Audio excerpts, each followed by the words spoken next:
And welcome back to Houston Newsmakers. As we head into Thanksgiving week, it's a reminder that it's holiday time, a uniquely American holiday when families come together to give thanks for the previous year, which hopefully was a good one. A time to sit down to a good meal and most often overeat just a tad. And in many parts of the country, when families come together, it's time for football. Watching football, of course, but also playing football. My guests today are experts in the playing football category. How can I call them experts? Take a look. This is a group of boys who in 1960 came out to Riley Elementary School to play a game of football on Thanksgiving Day. They had fun, no doubt. Some of them may have cheated a little bit, perhaps lied a little bit about the outcome, maybe. The first year, maybe the second year, and third year, but can you imagine how things had changed by the time they'd done this 49 years? They did it one more time in 2009 to make it 50 consecutive years, and now this week, 60 years after that first game, we're still talking about it. Ben Parrott and Brian Renfro were there on that Thanksgiving Day in 1960. Here in the flesh this morning to talk about that amazing tradition they took part in for 50 years. They've now written a book about it. Good morning to both of you. Good morning to you, Khambrel. Thanks so much for having us. Oh, it's a pleasure to have you here. This kind of was in my wheelhouse of my growing up. Now you've written this book, The Riley Thanksgiving Invitational Story. First of all, did you ever imagine that this could have continued for as many years as it did? At a certain point. In other words, when we were playing in junior high and in high school, we just did it. But once we got involved into the invitation aspect of it, then we kind of felt like it was gonna go a long time. Brian, were you all good athletes at some point? We thought we were. This game, this Thanksgiving morning game, we played continually.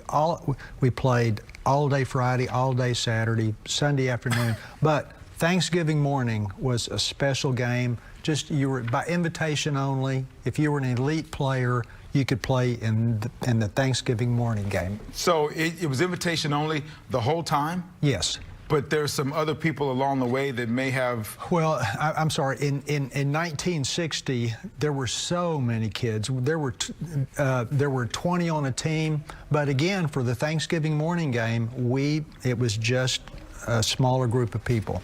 This whole process came about just kind of by happenstance. Is that how it happened? Well, I think that as Brian was saying, back in the late 50s and early 60s, there were kids playing football on every field possible.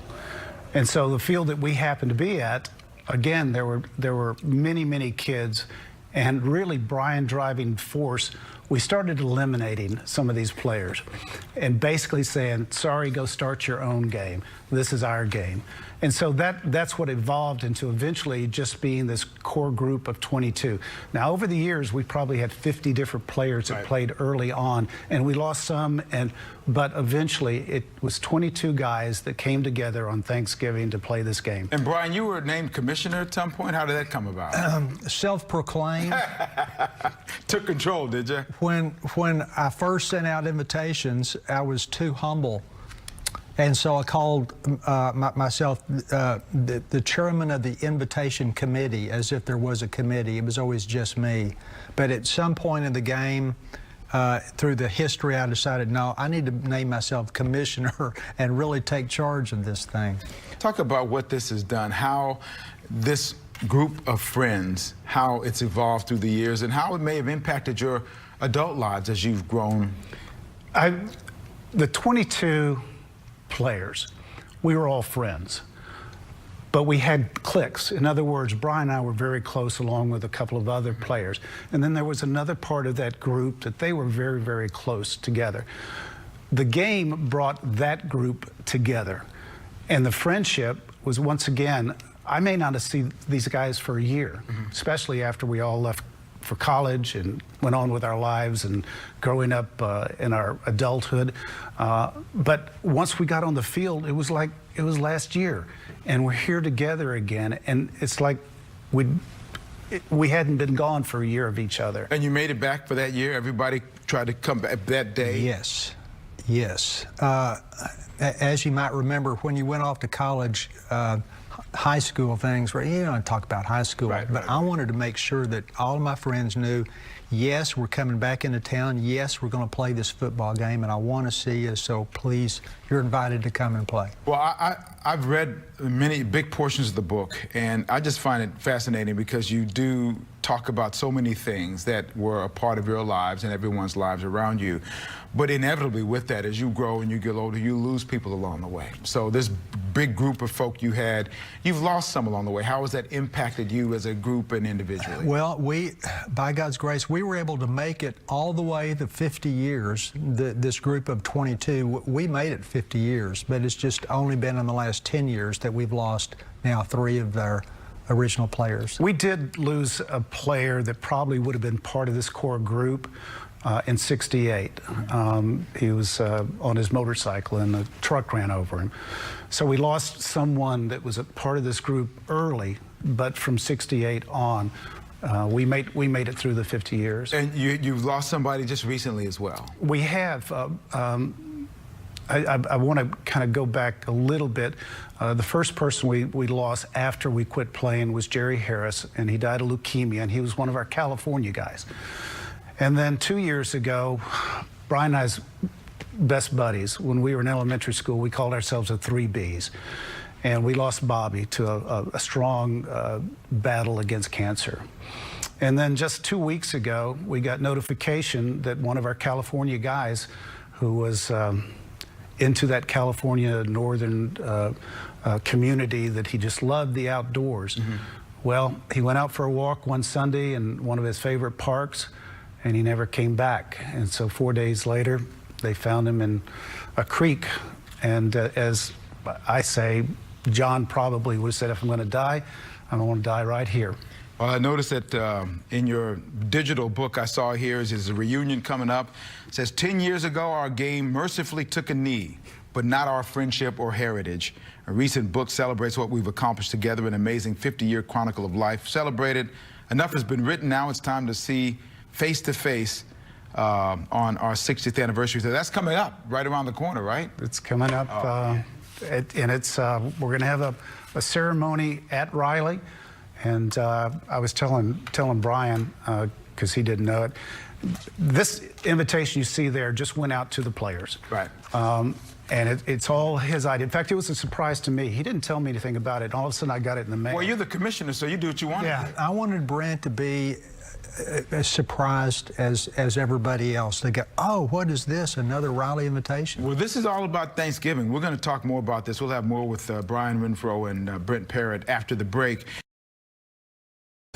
Welcome back to Houston Newsmakers, the Thanksgiving edition, where I'm joined by Brent Parrott and Brian Renfro, co-authors of the book, The Riley Thanksgiving Invitational Story, the recounting of 50 consecutive years of Thanksgiving Day games by one group of friends in Dallas. Brent, 5 days before the 1963 Thanksgiving Day game, I know you write about the fact that your dad took you out of school so you could see the president, and then, of course, the assassination happened, and you actually ended up being pretty close to that.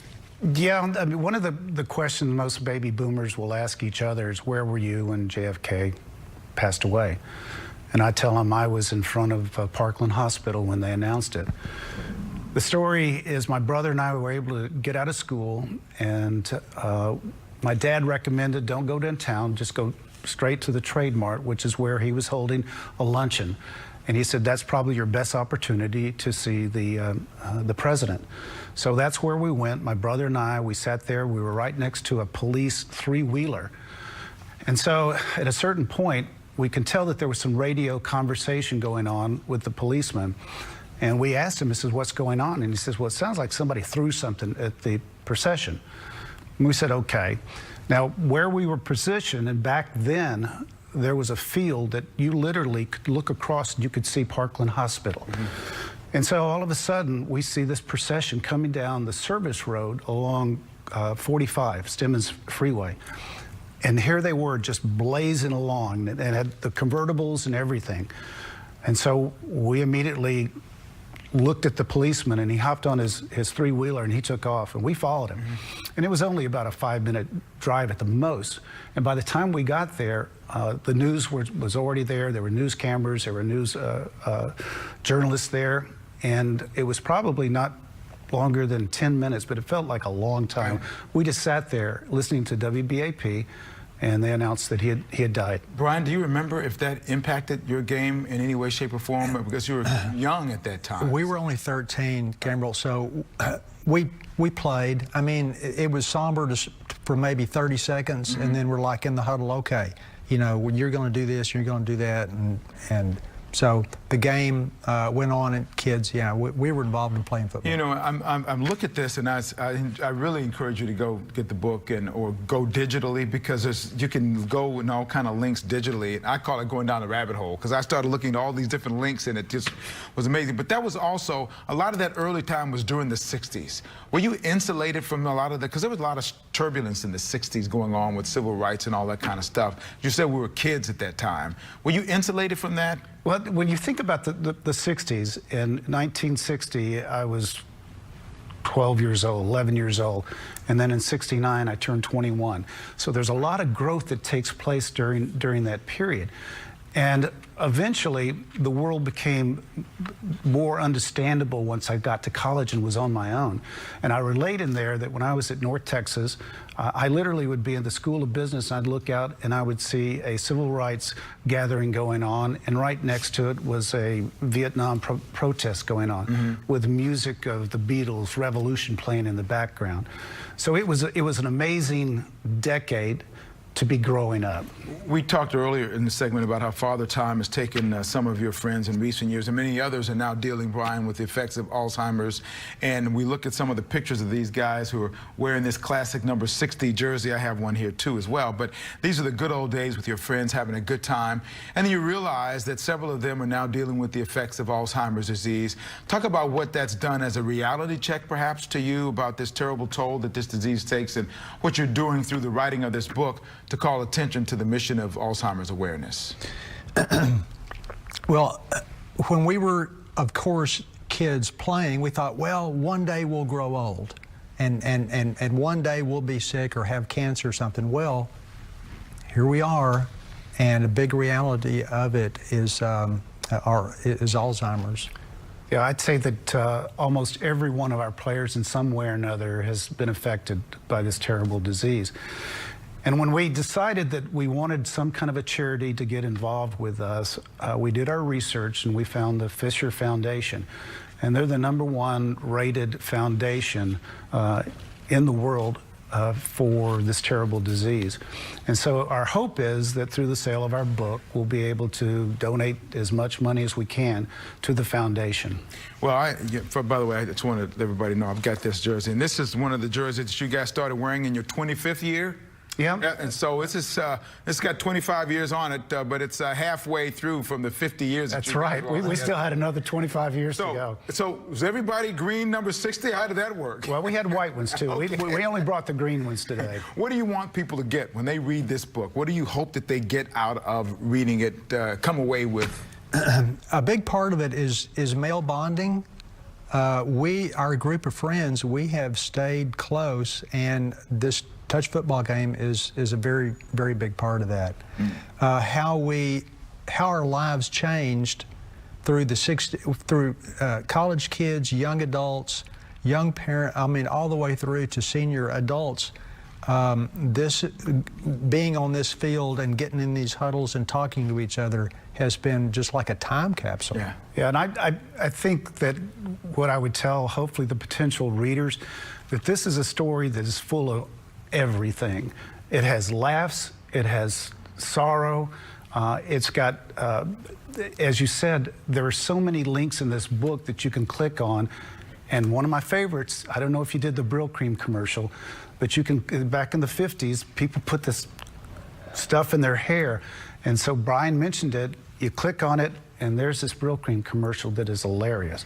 Well, there's so much in it, including, Brian, your chapter on the first kiss with Miss Vicki Vance, I think it was. Vicki Vance. So much more involved with this. Yes, there is. Brian Renfro, thank you for being here this morning. A very delightful book. I hope a lot of people do. This Thanksgiving holiday, this is a good time to talk about that. Congratulations on this book project. Thank you very much. Good luck in the months and years ahead for all of your teammates and your families your teammates as well as you go forward. Thank you. Back with a look ahead to next week, right after this.